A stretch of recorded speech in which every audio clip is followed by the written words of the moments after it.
My parents called my electrical trade a dead end.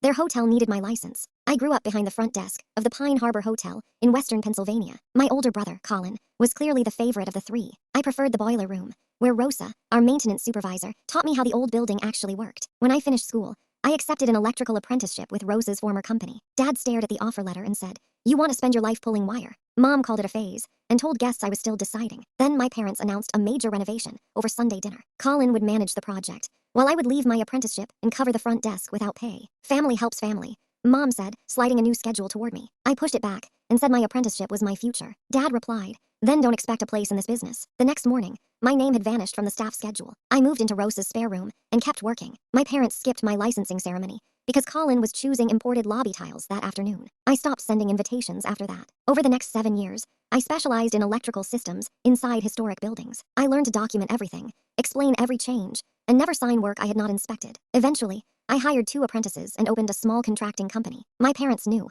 but they still introduced me as someone who did repairs. That spring, Pine Harbor announced a grand reopening after adding attic suites and a larger kitchen. Colin hired a college friend to supervise the work. His crew installed new panels, emergency lights, and kitchen circuits before filing the correct permits. The county inspector stopped the project 11 days before the opening dinner. The utility refused permanent service, and the insurer froze coverage for the new rooms. Nearly $300,000 in prepaid weddings and summer bookings suddenly depended on licensed corrections. Mine was the only one with historic hotel experience and an available crew. Mom called me that evening and skipped hello. "We just need your signature so the inspector can turn everything on," she said. I told her a signature came after an inspection, not before one. Dad took the phone and said I was making a family emergency, unnecessarily formal. I arrived the next morning with my foreman, Priya, and the county report. We found overloaded circuits, missing fire barriers, and an emergency panel connected to the wrong supply. Colin whispered that nobody needed to know how much we replaced. I estimated 4 weeks, a normal deposit, and the same rate I charged every client. Dad placed a blank family contract on the table and asked for a favor. I placed the county report beside it and said,